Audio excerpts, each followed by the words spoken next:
Ok, Apitoro, ton père, avant de mourir, il a fait combien de temps dans la maison que vous avez nouvellement construite? 6 mois.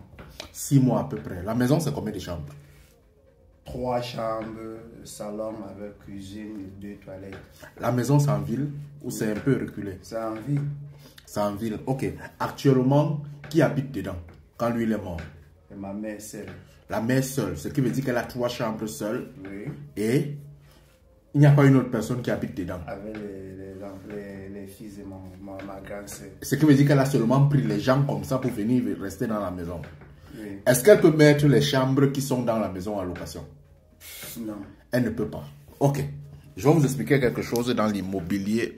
Beaucoup d'Africains enterrent l'argent dans les maisons. Beaucoup enterrer un argent qu'ils ne récupéreront jamais. Surtout et surtout, les Africains qui construisent les maisons dans les villages, un peu trop reculés. Il y a une première des choses, c'est qu'en Afrique, pour nous, une maison, c'est un luxe.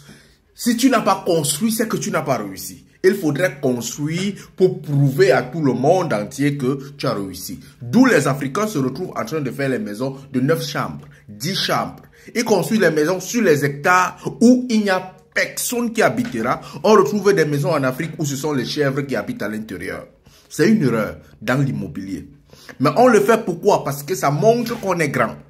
Si donc les Africains changeaient leur façon de voir les choses dans la construction et ils construisaient la plupart de leurs maisons d'une façon stratégique, ce qui veut dire que 2 chambres salon, tu sais très bien que tu construis 2 chambres salon et tu construis d'autres appartements. Ces d'autres appartements veut dire quoi? Tes enfants sont là, le temps qu'ils sont là, ils n'ont pas encore grandi, ils sont dans ces appartements. Quand ils vont partir, ces appartements, tu as la capacité de pouvoir mettre ça en location si tu es en ville. Et ça va te rapporter de l'argent. C'est pourquoi un comme moi, je suis contre le système immobilier des Africains. Je trouve que c'est une perte d'argent. On enterre notre argent dans les maisons qu'on n'utilisera pratiquement jamais. Notre frère, par exemple, son père est mort. Il a construit une très belle maison. On a investi pour qu'il puisse vivre dans le bonheur. Mais malheureusement, la vie l'a emporté. Mais il y a une maison qui est restée avec 3 chambres. Qui va rester dedans? Tous les enfants sont en Europe, tous les enfants vont acheter. Il n'y a personne qui va rester dedans. À un certain temps, on commence à se poser la question, est-ce qu'on ne devrait pas mettre cette maison en location? Est-ce qu'on ne devrait pas faire ceci?